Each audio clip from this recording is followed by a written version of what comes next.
morning, friends. Today is Tuesday. I did not get to vlog yesterday because it was Monday and it was just really busy and hectic.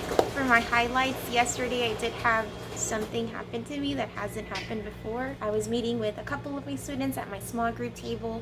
We were going over letter recognition and I gave them something to do, got up, walked around, and I was checking on my other kids, and one of them was particularly quiet, and I saw that she had a tissue that had blood. Long story short, she put her finger in the pencil sharpener and she shaved off like a little bit off of her finger. I've never had that happen. She's a pretty calm girl, so we talked about it, and that was a new situation for me. I also had an after-school meeting. Still need to catch up on data, so that's what I'll do with the rest of my planning time. I got some copies done for my science. I got a new student, so I'm about to head back to the classroom and call my new student and get her set up. It just feels like a really busy week. Still trying to catch up, so I'll check back in with y'all later. Good morning, friends. It is Friday. I was so horrible about vlogging this week. It was honestly just such a busy week. So I'm about to let y'all know what went on for the week. My kids are in ancillary, but they're having ancillary in the classroom. So I'm just gonna come outside and sit in the park and finish my coffee while I talk to y'all. This is the playground that we're not allowed to use because of COVID. Alright, y'all, so the first thing I'm going to share is that I did change up my phonological awareness routine a little bit. We have been talking about ch and sh digraphs, and the reason I like to teach the kids those two digraphs once they know most of their beginning sounds is because once they start writing, those are sounds that they hear when they're writing, so they need to be able to spell those sounds. So we've still been practicing those. We watch the Scratch Garden videos on YouTube. They're really great. And then the kids take turns and they tell me a word that they can think of that has either that sh sound or the ch sound, depending on which one we're doing for the day. But we're still working on that. They're still getting both of them confused. I also started talking about vowels, and I know vowels are really tricky because they have those two sounds, but I'm just focusing on short vowel sounds, and we've specifically covered the short A sound, and this week we started the short E sound. And what I'm using for that is some CVC material. We've been practicing phoneme segmentation with the CVC, so we do about 8 words, and I am modeling and have it displayed on my document camera so my online kids can see it and my kids in the classroom can see it. And so we look at the picture. Okay, if it's a mat, for example, I say the word mat and I go very slowly. What's the first sound? All right, we write it in our first box. And so on.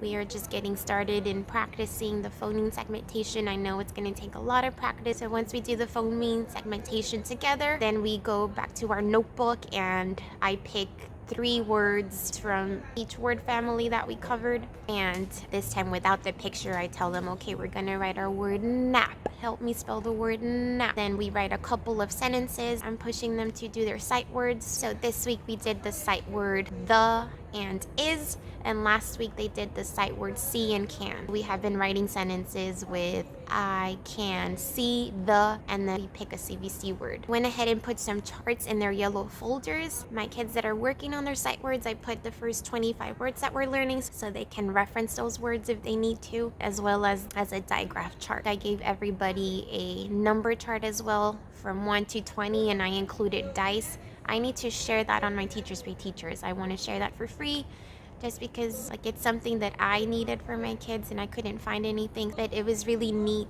especially for my low learners. I've been teaching them how to use it since when they do their independent work, they are building their letters with pattern blocks and they have to count how many of each they found, but they don't know how to write the numbers, so I've been teaching them how to use their number chart. This week has also just been me trying to figure out the best small group. I've been changing my schedule like every week. My data is changing constantly. So for my small group, what has been working is that I mentioned that most of my students have been given an iPad by the district, so that's super helpful. So I meet with my low group first and we're working on letter recognition, so I tell the rest of my kids to log into Imagine Learning, and it's an adaptive literacy program. When my students start Imagine Learning, they received a little pre-test, and from there it determines like what skill work they should be working on. But they log in for a 20-minute session, so that really helps. They have headphones on. Right before starting small groups, I use my iPad and I mute it, and then I tell my kids in class, okay, this group so and so, I call out their names,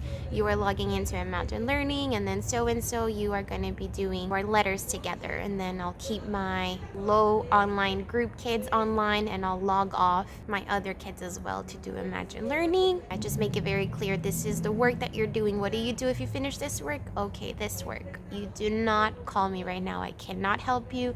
Do not call my name. So once I finish with my low group, I switch to my group that's working on sight words. My low group goes ahead and does their Imagine Learning, and so that's just what's been working for me. I'm gonna keep trying to adjust, but I have just really been enjoying the small classroom size this year. I've mentioned that I had 25 kids last year. This year I have 16. Nice thing about just a smaller classroom size is just that honestly it's just more manageable. So now I have 10 students in the classroom and 6 online. But of those 6 that are online, 2 of them are still in quarantine. They should be coming back next week, so I should be looking at 12 students in the classroom and 4 online.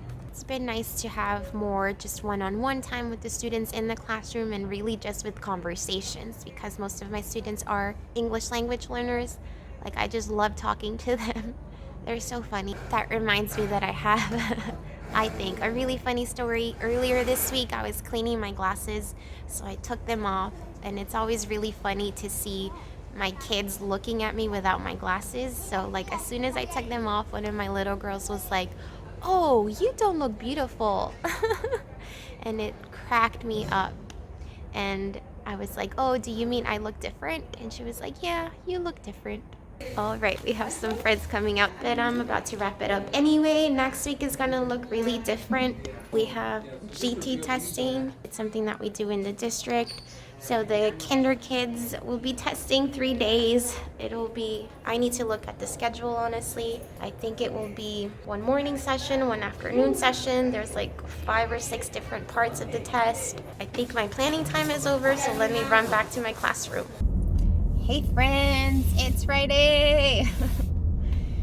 I was looking at my video from last week, and it was just funny how low energy I am in the mornings, because I'm just not a morning person and it takes me forever to wake up, versus like at the end of the day, especially on a Friday, I'm just like woo.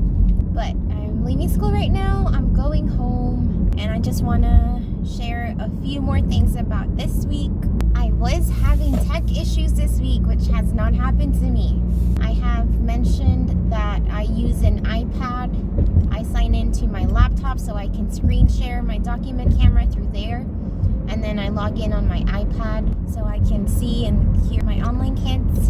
On Wednesday, I have wireless speakers, and something happened where I was hearing my online friends through my class speakers, and then it had like interference with my iPad, so it was like just really noisy. But I figured it out, and I have to sign into my iPad now first, and then I open my meeting in my Teams. I have a couple of students in class that they sit like all the way on the edge, and since the desks are spaced apart, they've been having trouble seeing whatever is displayed on the projector. But today one of my girls, she had an iPad. She took a picture of what she was supposed to be writing and then just put it on her desk, and I was like, oh my goodness, that is brilliant, you're a genius. That's a super good idea. So for my other couple of kids that are having the same issue, like that's what I'm asking them to do. Just take a picture and go back to your table. And then as far as little movement breaks, and I try to do them about every 20 minutes. I don't know if y'all know this, but you can find Just Dance Kids videos on YouTube. So there's one that's like, I like to move it. What else? Hold Still, a Gummy Bear song, and there's a few others. The kids really enjoy those. And Maple Leaf Learning also has really great movement videos, and they're also really great for English language learners. And I do want to talk a little bit about teacher burnout, because I definitely went through that at the beginning of the week. On Sunday, I just spent all day just trying to catch up on things.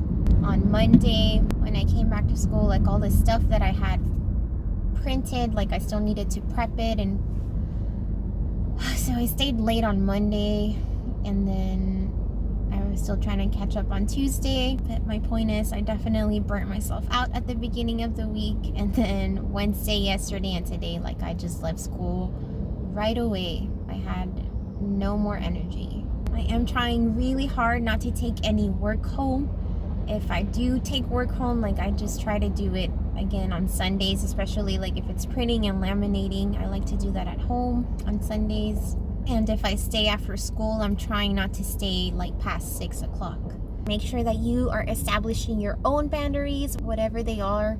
I hope that you guys have a great weekend, and I will see y'all next week. Thank you so much for watching. Please like and share with your teacher friends, and I'll see y'all next week.